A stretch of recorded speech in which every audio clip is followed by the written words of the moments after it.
Hey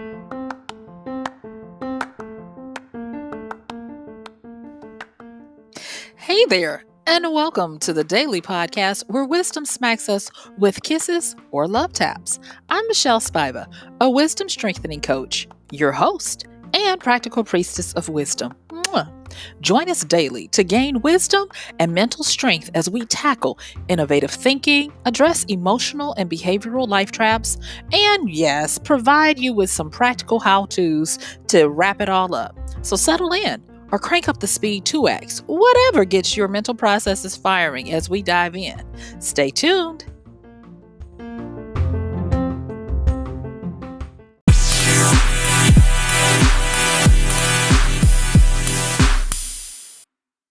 Yay!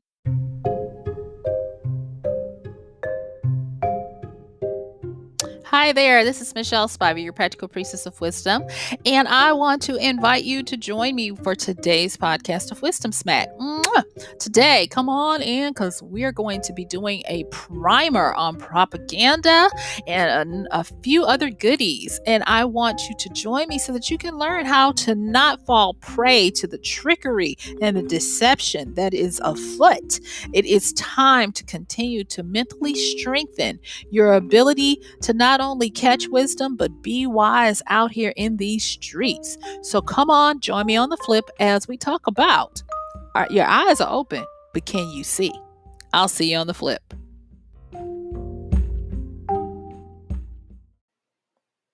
All right, thank you so much for joining me on the flip. Let's get on into it. So when we talk about eyes open, but can you see? It's almost like the same thing of saying, you hear the words, but are you listening? And so what I want to appeal to you today is we're going to be looking at I'm going to call this a primer on propaganda. And if I can, I'll get to a few other things. But I'm determined, if I can, to remind you guys of things that you already know. You may not use the same terminology and you may not put it in the same order that I'm going to present it today, but you know these things. Inherently, you know them if you are of adult age and have been interacting in society for any amount of time. And the reason why we're having this conversation today about making sure that even though your eyes may be wide open, you need to see is because there are a lot of different mental trickeries that are happening and have always happened and will continue to happen. But for these people who listen to this podcast and seek wisdom, we want to make sure that you get every opportunity possible to be on the lookout for strengthening your mental capacity to the point where wisdom is able to get you to sidestep all of the traps that are out there to trick you and to get you to do things that you would not have normally done. And so, because we've got these pandemics and we've got all this stuff going on, there is a lot to be said for some of the tactics that are in use right under our noses. So I'm going to move through this kind of quickly, and I may not be able to get everything done today, but I'm hoping my goal is to get you going. So let me just go on and start with the term propaganda. And I want to say this that propaganda is not a contemporary term. It was really brought to the forefront by Edward L. Bernays, and I've mentioned him before, and they call him the godfather of public relations, which would then be turned into the name propaganda. But it has a history well into antiquities, especially in the areas of warfare, government, of religion and the like. And so we have good old Genghis Khan for his manipulation of these tactics, and Shaka Zulu from the Zulu tribe for his understanding of propaganda. They were some of the ones touted for their military strategy in understanding the true essence of what it takes to win in war and battles. Now, some of you guys may know, because I said it enough, that I am continuing to study wartime strategy and tactics throughout the ages. And that's so that I can be able to grow in my understanding of what's afoot and grow in learning and doing what it is that I need to learn and do uh, to to stay sane, to stay healthy, and to stay in a position where I'm malleable for wisdom to come in. And what Genghis Khan and Shaka Zulu and many others did was is they started to understand how to use propaganda. So, propaganda is a form of communication or messaging that's created to influence the attitudes of a community or a group of people toward a cause or a position. Now, the problem is that a lot of times this is done by presenting only one side of a story or a skewed perspective or even alternative facts that border on lies. You see, propaganda is used to influence an audience and further an agenda by using selective facts or points. And the way these military geniuses thrived in this is that they understood that you can do more damage through deceptive mental games than you ever have to do through hand to hand combat battle or engagement in uh, fighting. So, what they would do is instead of just using propaganda to get their own people riled up for why they needed to go take this land or defend this land or do whatever it was to their enemies, because a lot of times this warfare would benefit the leaders by war spoils, the spoils of war, and increasing their ability to tax folks and to well, just no, it came down to power, money, and status a lot of times, but you still had to get the people to help you out because you can't go to war by yourself, can you? No. So that was part of the propaganda used for the people within their communities. But this is where they really surpassed others who would go on to learn from them.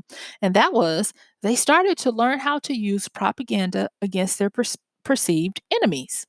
And that was to go in, send in infiltrators, messengers, not warriors, messengers who were able to start rumors of wars and rumors of phantasmal expanse of what this military could do, what they were capable of, to the point where they would paint them as almost preternatural superhuman, where Genghis Khan was noted as being able to defeat a lot of his enemies who had way larger forces because of these tactics of getting people fearful, full of anxiety, to believe that he had this massive force when a lot of times his army was way smaller than the one he was going up against. And thus he was able to allow their own minds to defeat them. And he would just nudge it a little bit. If we have time, note to self, we will talk about nudge theory before we get out of here, if we have time. So I wanted to just give you a little understanding about how that can work. Now, with regards to propaganda, understand this that it's prevalent in our lives. Don't shake your head and say, "Oh no, I can't be duped by propaganda." 9 times out of 10, you are, and the reason why is because it is in everything. It's in religion, depending on what flavor you want. It's in wars. And like I said before, wars, wartime, it's in your government, it's in politics, it's especially in advertising. And so, even if you've never been into religion, you've never been into politics, you've never been into government or nationalism or any of that kind of stuff, if you've ever bought anything or interacted with any kind of marketing materials, you have come up in contact and most likely been influenced by propaganda. So, with that being said, I'm going to go on and go over some types of propaganda and then talk a little bit about how to make sure that you can see with your eyes for yourself, because we don't want to become collateral damage in these mental wars that are afoot. You guys, we are in the midst of pandemics with S on that. And it is up to us to shake off the slothfulness of our minds of the programming that we've been um, uh, that we've been in for so many years, to start truly seeing. And what a time like now to be able to do it. Okay. So I'm going to go over like 10 quick ones, and then I'm going to talk a little bit more detailed about them by giving them a name that when you hear it or see it, you'll know what it means. Okay. So there are 10 generalized ways of looking at propaganda that is across the board.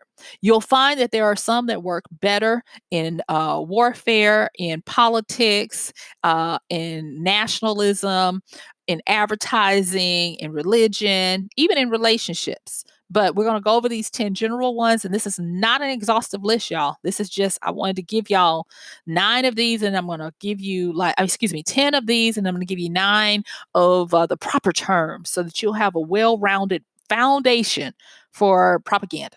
Okay.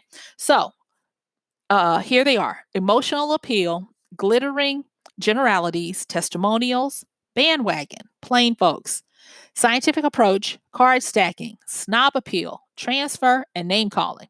So let me go over those quickly. For an emotional appeal, it's where you appeal to the emotions of your audience, usually referencing the possibilities of the future, whether they're good or bad.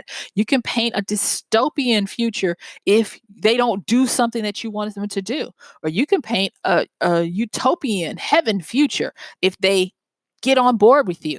A lot of times this is used in politics. It has been said and observed that politicians who paint a glorious future for their followers tend to outperform those who paint a future of doom for their followers. So people love the what's in it for me.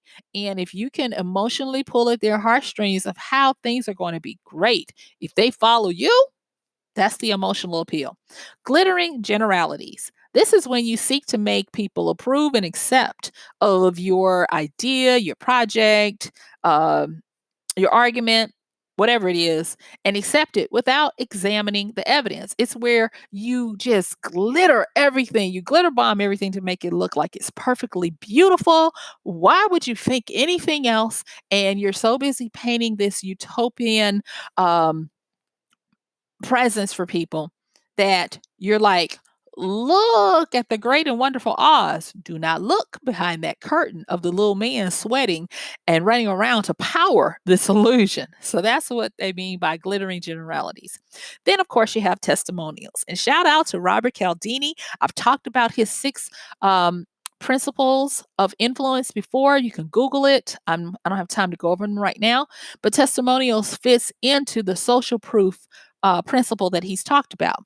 And testimonials of famous people or figures who appear to be trustworthy and speak to the audience on your behalf and your cause carry a lot of weight with people. Yes, testimonials are propaganda. Mhm. Okay. Bandwagon. This is where FOMO, you know it, fear of missing out. Everyone else is doing it, so you should too. That's what it really means. Then we got plain folks. And this is a tactic where the speaker attempts to convince your audience that they and their ideas are of the people.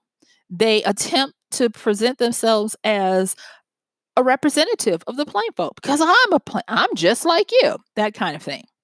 And then I'm going to fight for you. I'm of the people.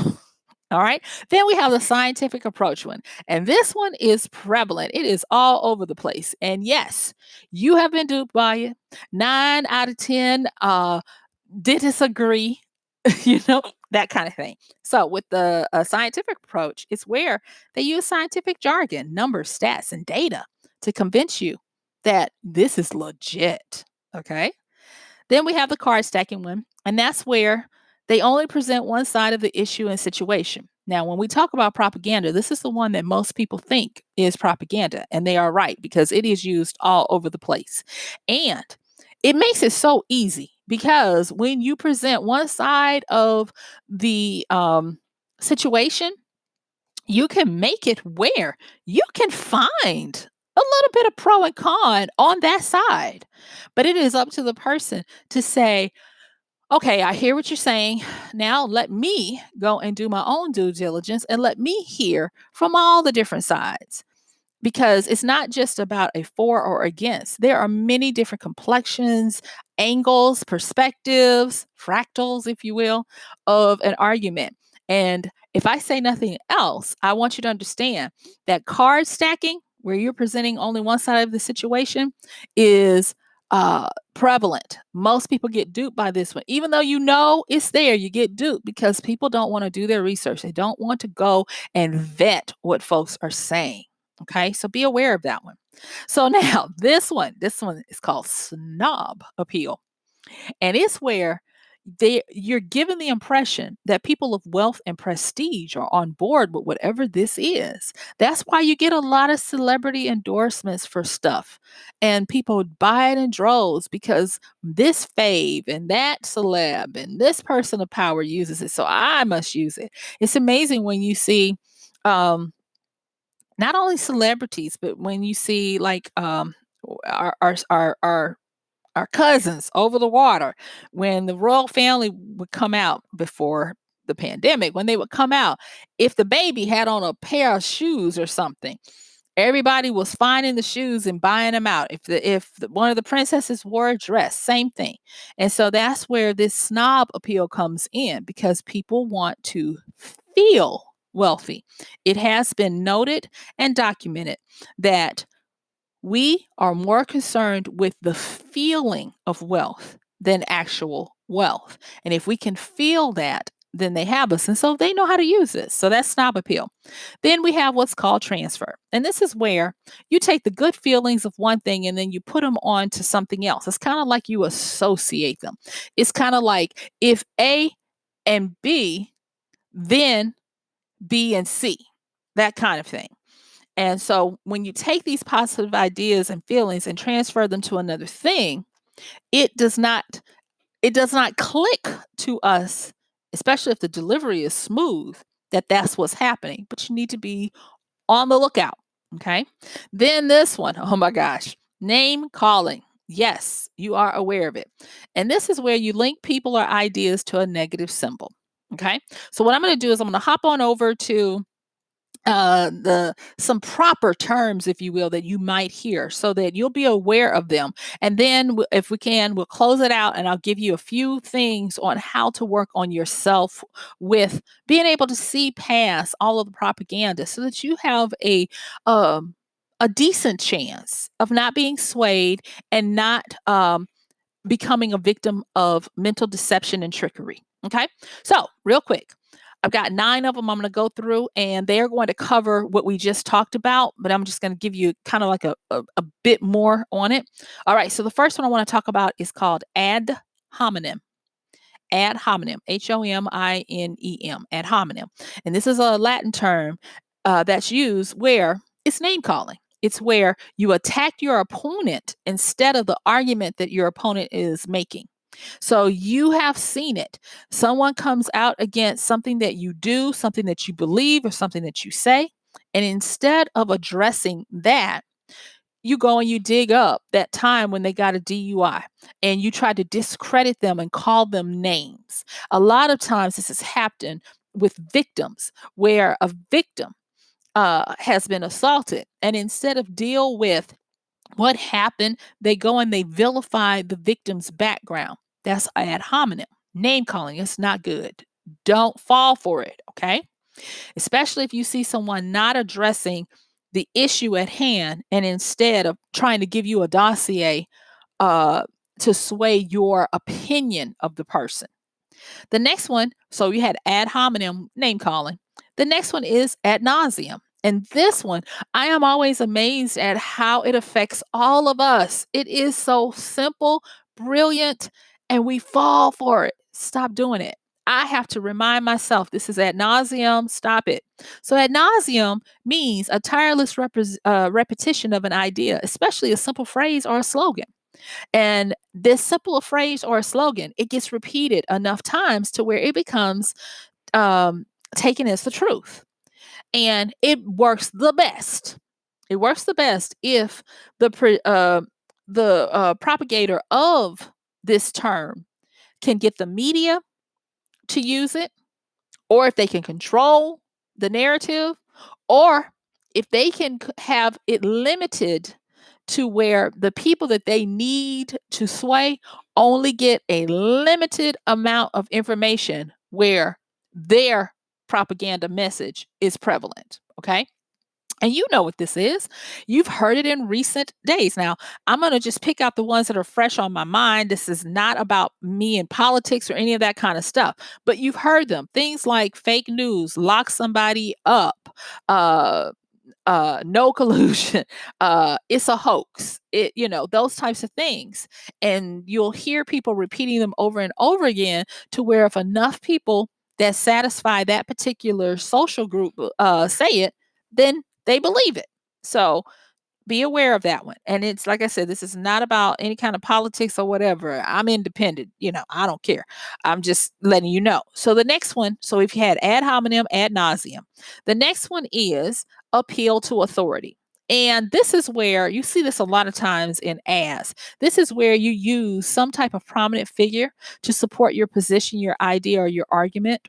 And this prominent figure doesn't necessarily have to even know about you.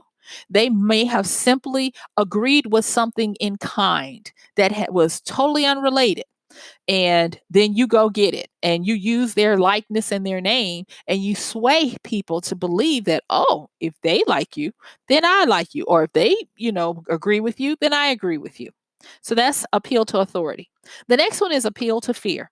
And of course, you are aware of this. You have fear mongering, warmongering, all these other kinds. But it's when you start to see or receive or create messages that seek to instill anxiety and panic in the general population. And that to me is, it's clear, what that means. So here's another one, not a new one, of the appeals. You have appeal to prejudice. Now, appeal to prejudice is a lot of times used in nationalism, in politics, in religion. And the reason why is because it uses a lot of loaded or emotional terms. You've heard the term dog whistling, and the like. This is where you find it. So it uses these emotive terms and words to attach a value or a moral goodness by believing the proposition that's being made. It's usually used in biased and misleading ways, and that's called the appeal to justice. So far, we've talked about ad hominem, which is name calling, ad nauseum, which is tireless repetition of a simple phrase or a slogan. We've talked about appeal to authority, is where you snatch some kind of prominent figure and attach them to your cause. Appeal to fear is where you stir the pot of anxiety and panic. And appeal to prejudice, excuse me, when you use these loaded emotive words to get people in an uproar. Yeah. So we talked about bandwagon, but I listed it here again because I wanted to make sure that we go into this fear of missing out kind of thing. And this bandwagon one is where it is an attempt to persuade the target audience to join the cause, or even take a course of action because everyone is doing it. Then there's a next one. And the reason why I wanted to say bandwagon again is because within bandwagon, you're going to find the next two. And they're going to be inevitable victory and join the crowd. So, with inevitable victory, this is where you invite people that are not already on the bandwagon to join, because with the mounting popularity of the cause, it's an inevitable victory. And you want to, and people who use this do this so that they can gain more people while assuring those who might be shaky or on the fence that they've done the right thing. Then, under this bandwagon, you've got join the crowd. And this, of course, is the technique that reinforces people's natural desires to be on the winning side. People love heroes and they love to be on the winning side. It is used to convince the audience that your message, program, idea, or even movement is an expression of an irresistible mass movement, and that it's in their best interest to join. Then we have what is called beautiful people. And the beautiful people one is the snob appeal that we talked about, of wealthy people wanting to feel wealthy. It encompasses glittering generalities, it encompasses plain folk, and encompasses testimonial. So, with the beautiful people way of propaganda, this message it works on the subconscious by using either famous, attractive, happy, or successful people to make others think they too will be famous, attractive, happy, or successful if they accept, buy, or follow certain practices and ideologies. Okay. Now, I know I ran over those. I know it's a lot. Just listen to this again. You'll get it. Okay. And Google, Google propaganda as well. But what I want to say here is now that we've done this quick little primer of going through the different types of propaganda, we now need to look at how it can be seen or viewed in the wild. And so the first thing is I'm going to quickly talk about the beginner. It's kind of like the gateway to propaganda, and it's called nudge theory. And with nudge theory is not propaganda. What it is it is a presentation that allows you to take advantage of it without there being any information manipulated or even any kind of verbal communication at all. So you have nudge theory all the time. You see it in the wild. Nudge theory is when you check out at the grocery and they have things at the checkout, magazines, mints, gums, candies, or whatever. That's nudge theory. Nudge theory is the famous experiment at the Amsterdam airport where in the men's bathrooms they painted, are y'all ready for this? They painted little flies in the urinal close to the spigot where the urine should go down to help with better aim. Other nudge theories are when you see a checkout online or otherwise, and you'll see online, you'll see a radio button next to different options, and they'll put something as the default.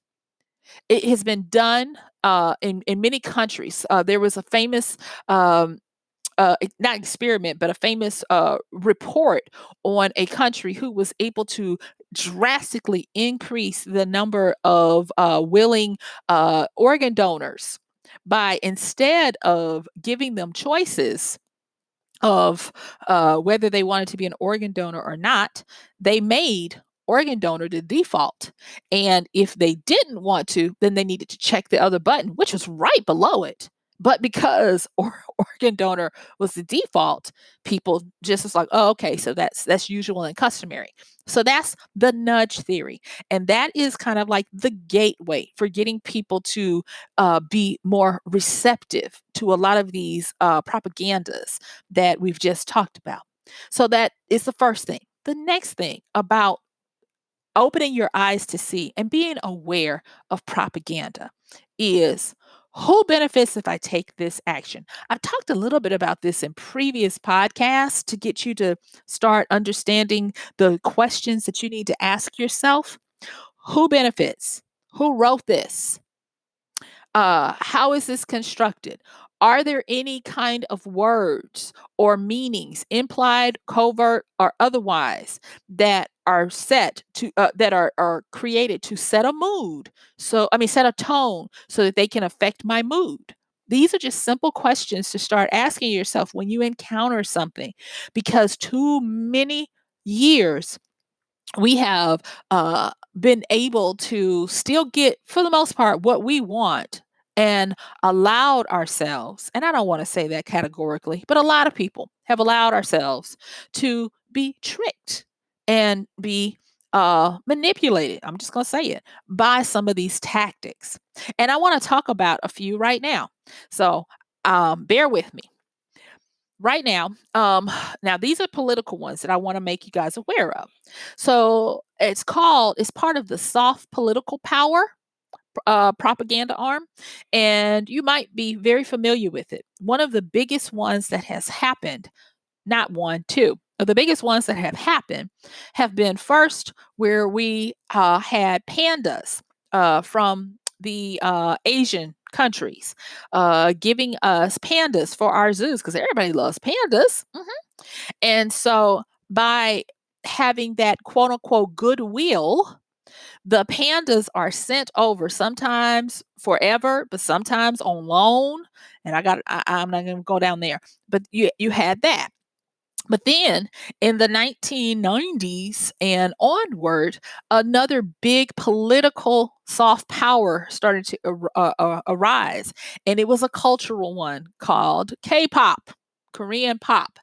And it was a way for the Korean culture to gain, if you will, what we would now call the charm offensive.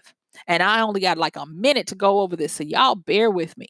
So the charm offensive is when you do good deeds in return for perception of favor and of being in a good light. Okay. So instead of having hard power, which is military force and might, it is soft power, where it is ingratiating you to another culture. There is a current charm offensive that is going on right now through our cousins over there in China. One of them directly related to the coronavirus, where this a charm offensive is where China is paying for lunches for medical workers in rural American towns. They're donating PPEs, which are, personal protective equipment and ventilators.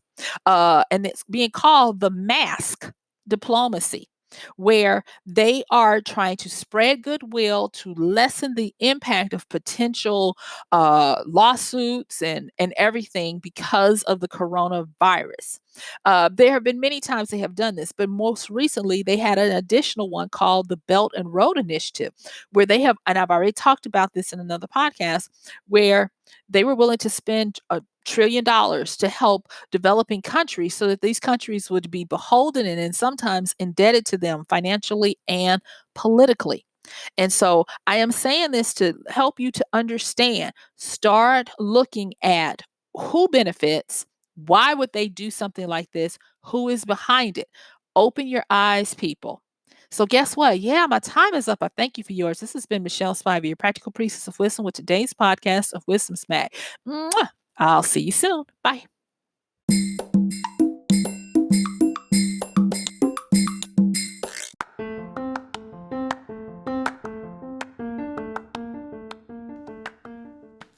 And that's going to do it for today's podcast of Wisdom Smack with MichelleSpiva. If you like this podcast, please help us get the word out. Like, comment, subscribe, and even share. And if you really like it, please help us continue to get the word out by considering using this show's link for Amazon. So when you want to go to Amazon and you do all of your general shopping, please use MichelleSpiva.com/AMZ. It's simple as that. It doesn't cost you anything extra, and this show might receive a little bit of commission that will go towards helping to further get these episodes out to you and to others. So thank you so much for listening. This has been MichelleSpiva with Wisdom Smack. Bye.